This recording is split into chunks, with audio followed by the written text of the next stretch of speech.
The sun rises blood red over the Pacific on February 16, 1945, casting long shadows across a small volcanic island that looks like a prehistoric beast sleeping in the ocean. This is Iwo Jima, 8 square miles of black sand and death, waiting 750 miles south of Tokyo. On the bridge of his flagship, Rear Admiral William Spike Blandy adjusts his binoculars and studies the target that has consumed his thoughts for months. Around him, 6 massive battleships, the USS Arkansas, Texas, Nevada, New York, Idaho, and Tennessee, position themselves in a perfect line of destruction. These old ladies of the fleet mount 74 heavy guns, and today they're going to unleash hell. Blandy earned his nickname The Rock because nothing shook him. Not the disaster at Pearl Harbor, where he'd watched the Navy's torpedo program fall apart. Not the bloody beaches of Normandy, where these same ships had pounded German fortifications into rubble. Today, he commands the most devastating pre-invasion bombardment in Pacific War history. But 8,000 yards away, deep beneath Mount Suribachi's volcanic slopes, Japanese Colonel Kanehiko Atsuchi crouches in his underground command bunker, watching the American fleet through a periscope. His weathered hands grip a field telephone, connecting him to 1,000 men buried in caves and tunnels throughout the extinct volcano. These aren't ordinary defenses. They're part of an 18-mile underground labyrinth that has taken 8 months to build. Atsuchi knows something Admiral Blandy doesn't. Something that will turn the next 3 days into America's most expensive lesson in the Pacific War.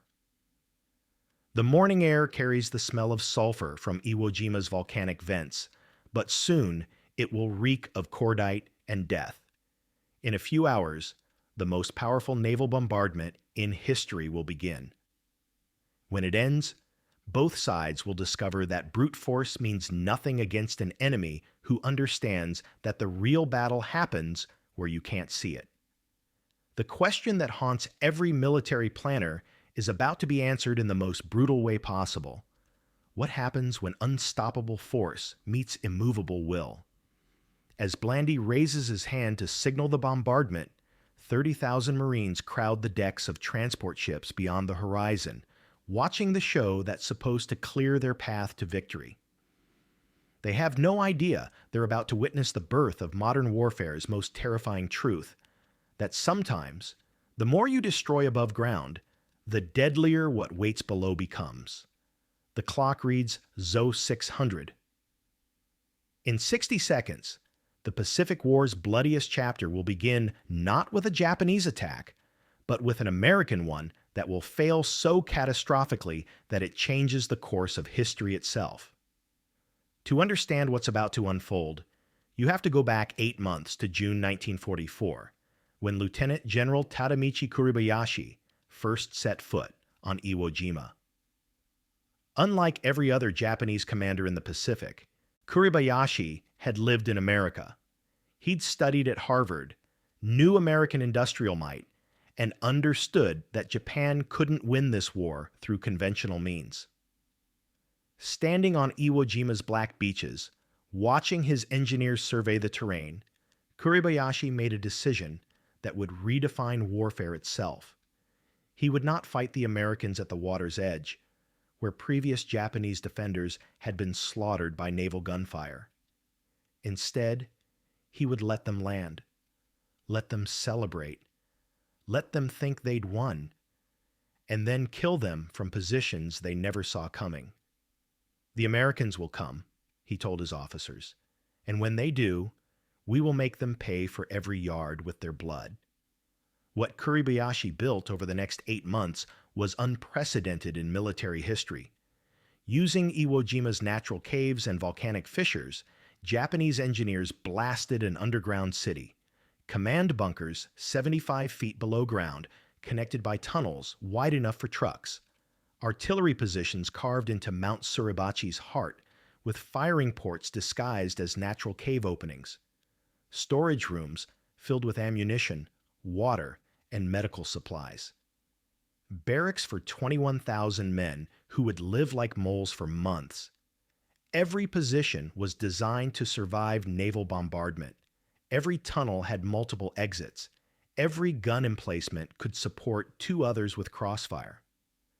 When American B-24 bombers pounded the island daily, starting in December 1944, they hit empty bunkers and dummy positions while the real defenders waited safely underground.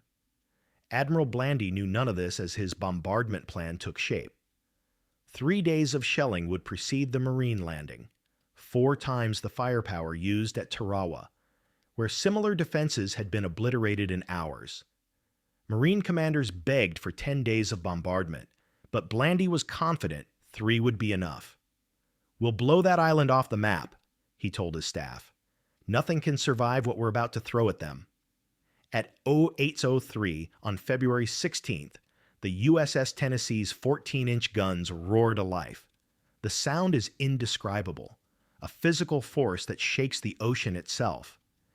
Within minutes, all 6 battleships are firing in sequence, their massive shells screaming across the morning sky like freight trains. Each shell weighs as much as a small car and carries enough explosive to level a city block. From the transport ships, Marines watch in awe as Iwo Jima disappears behind walls of smoke and flame. Geysers of black sand and volcanic rock shoot hundreds of feet into the air. The island seems to convulse under the punishment, its surface rippling like water. "Jesus Christ," whispers Corpsman John Bradley, watching from the USS Missoula. "How could anything survive that?" But Colonel Atsuchi, deep in his command bunker, feels only vibrations through the volcanic rock. His telephone network remains intact. His ammunition dumps are untouched. His carefully positioned guns wait silently in their cave mouths, invisible to the American spotting aircraft circling overhead. The bombardment continues for 3 days. 14,000 tons of shells, more firepower than some entire World War I battles. American newspaper headlines crow about the pulverization of Iwo Jima. Military analysts predict the island will fall in 4 days. Yet disturbing signs emerge for those willing to see them. Spotting aircraft report no secondary explosions.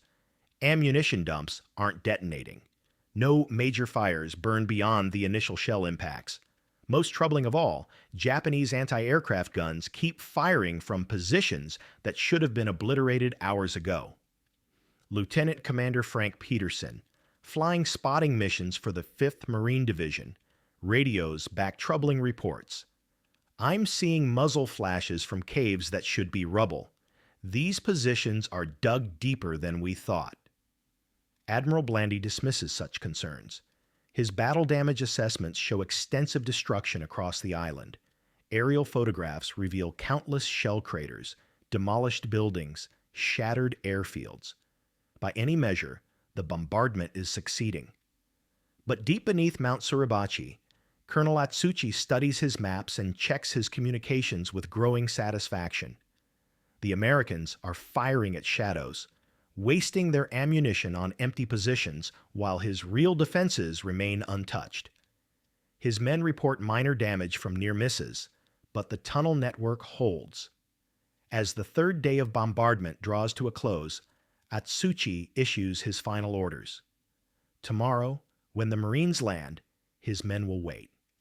They'll let the beaches fill with American troops and equipment. They'll watch the initial waves establish their beachhead and signal success back to their ships. And then, at precisely the right moment, 21,000 Japanese soldiers will emerge from the earth, like an army of the dead, and turn those beaches into the bloodiest killing field in Marine Corps history. The bombardment ends at sunset on February 18th. In the gathering darkness, American ships report mission accomplished. Intelligence estimates suggest Japanese strength has been reduced by 60%. The island is ready for invasion. But in his underground command post, General Kuribayashi pens a letter to his wife.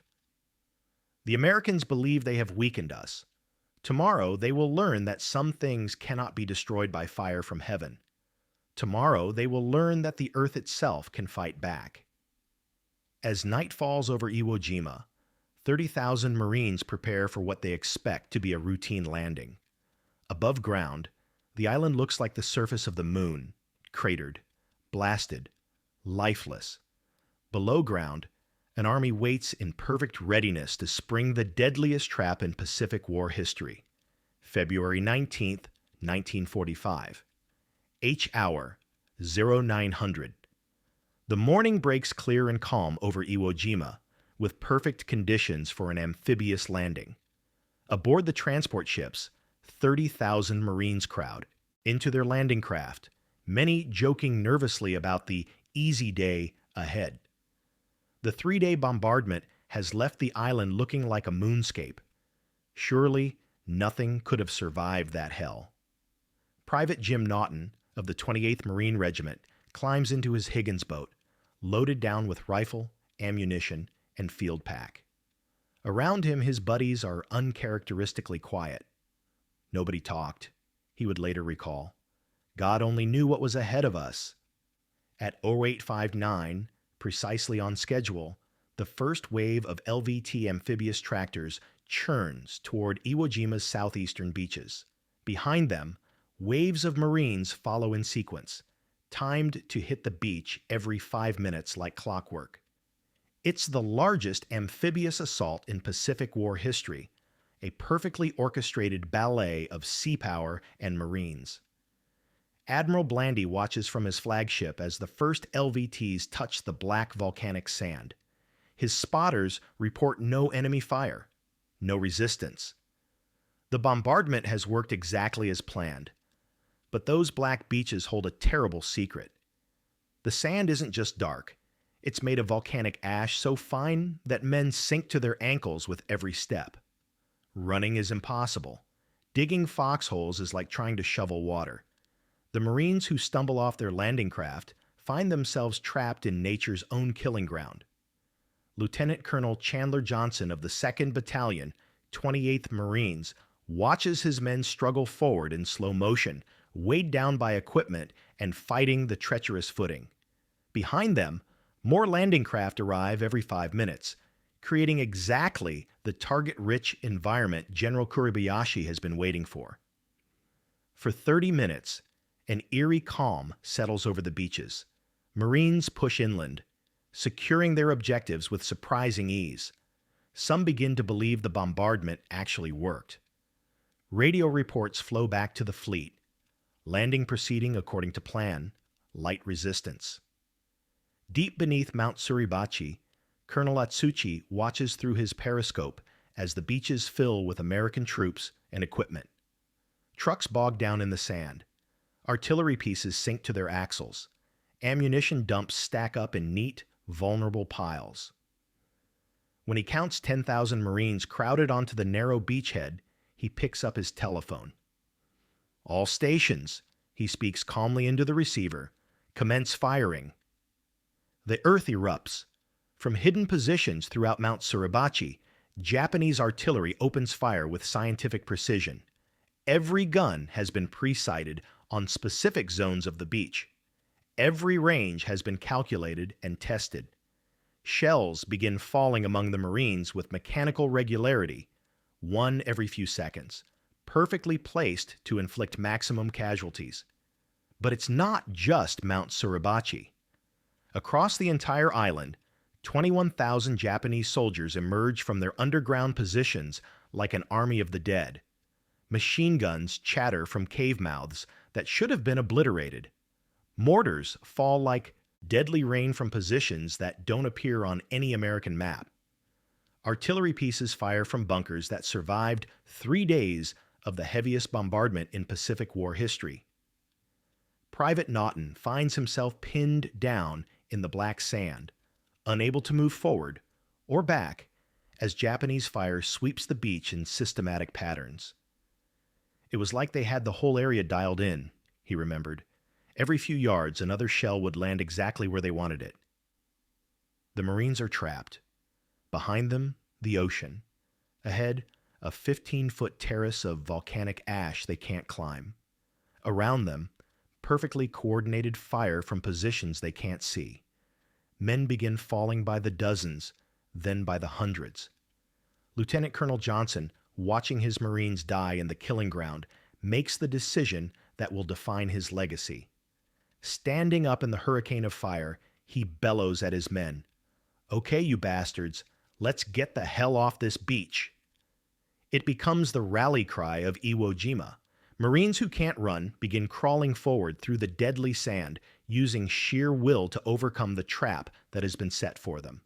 Some die within yards of their landing craft. Others make it to the terrace and begin the agonizing climb up the volcanic ash wall, knowing that Japanese gunners are waiting for them at the top. But Admiral Blandy's old ladies aren't finished fighting. As reports of the massacre reach the fleet, something unprecedented happens in naval warfare. The battleships abandon their safe positions and charge directly toward the beach.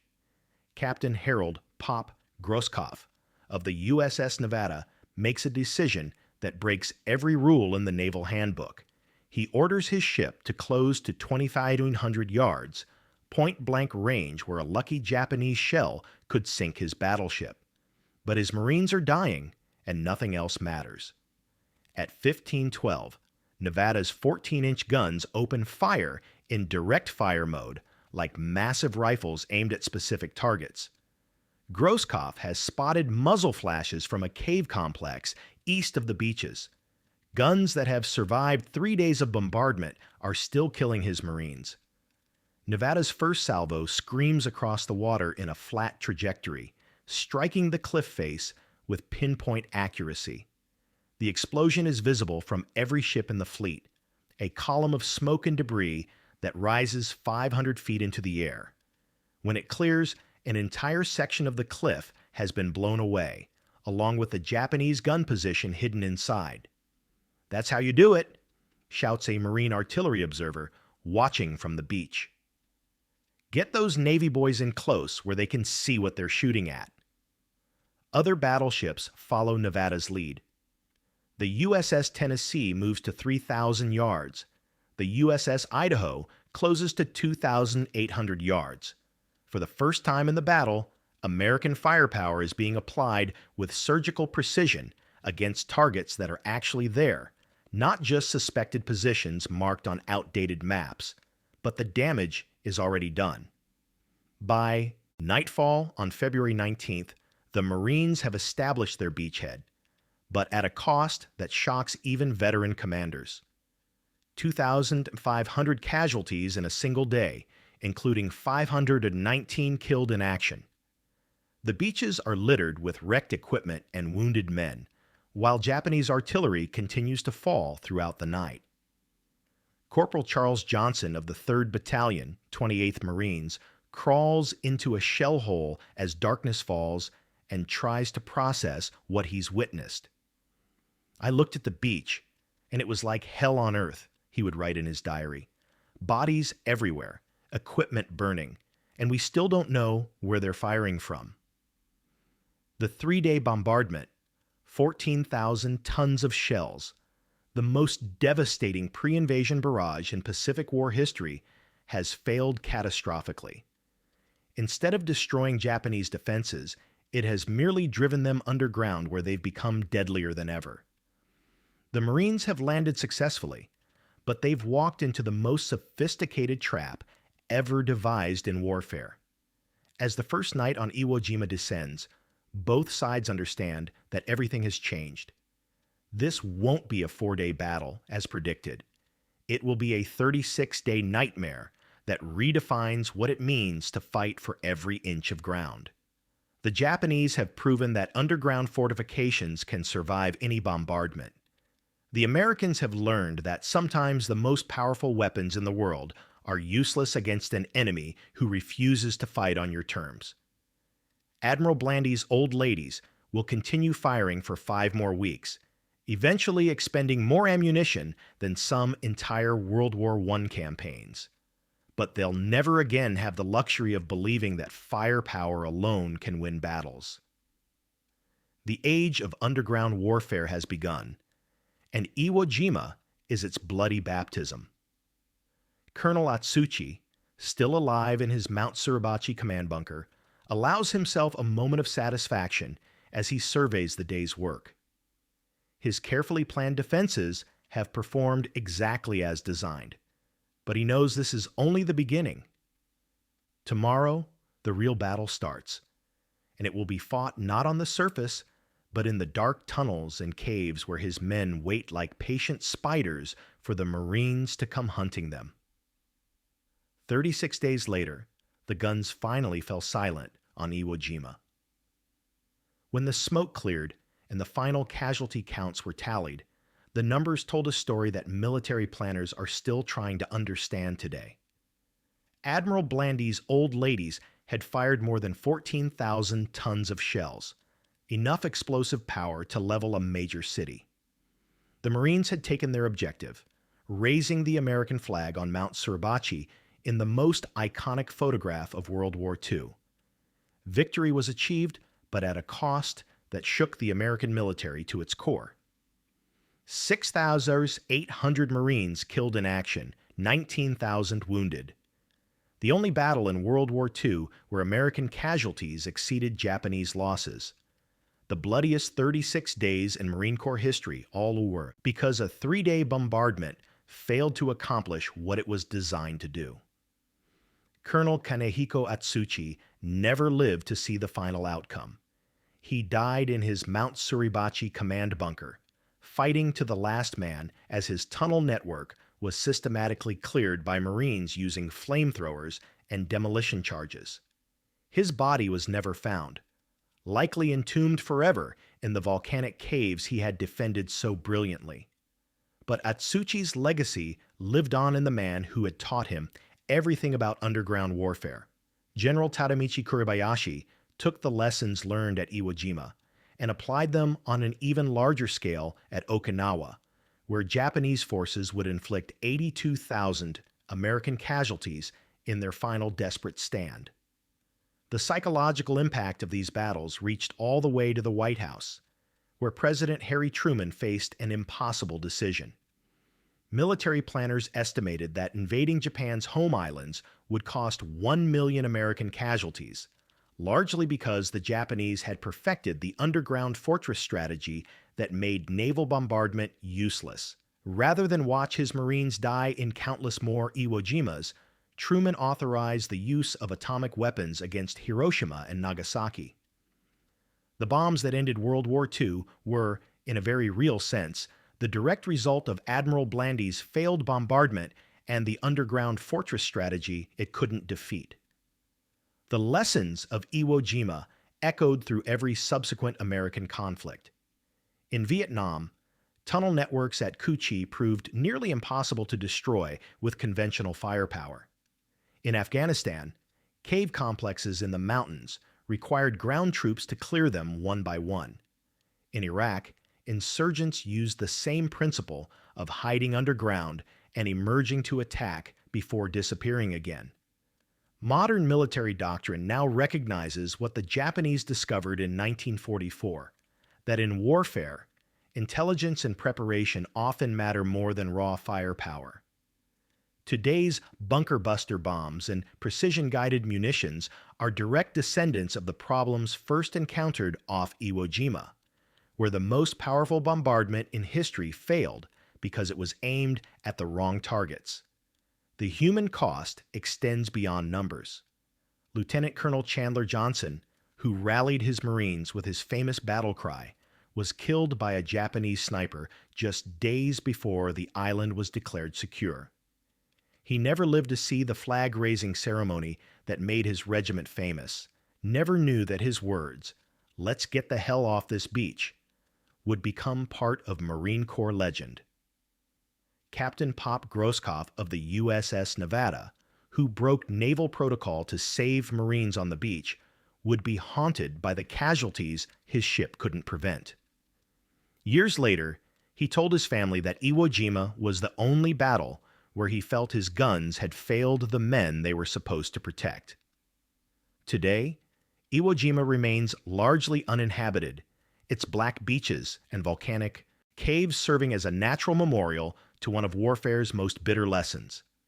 Japanese and American veterans have returned together for ceremonies of remembrance, former enemies united by their shared understanding of what happened there. Beneath the island's surface, many of General Kuribayashi's tunnels remain intact, a testament to the engineering skill and strategic thinking that nearly made Iwo Jima America's greatest defeat instead of its most costly victory. Archaeological surveys have revealed that less than 60% of the tunnel network was ever discovered by American forces, meaning that thousands of Japanese soldiers died in chambers that remain sealed to this day. The story of Iwo Jima isn't just about Japanese fortifications that survived American bombardment. It's about the moment when warfare itself evolved beyond the reach of traditional military thinking. It's about what happens when unstoppable force meets immovable will, and how the collision of those two principles writes history in blood and sacrifice. Admiral Nimitz said it best when he declared that among the Americans who served on Iwo Jima, uncommon valor was a common virtue. But he could have said the same about the Japanese defenders who turned an 8-square-mile island into a fortress that changed the nature of war itself. The next time you hear about smart bombs and precision strikes, remember Iwo Jima, where the most devastating bombardment in history failed because it couldn't see 6 feet underground, and where 30,000 Marines learned that sometimes the deadliest enemy is the one you never see coming.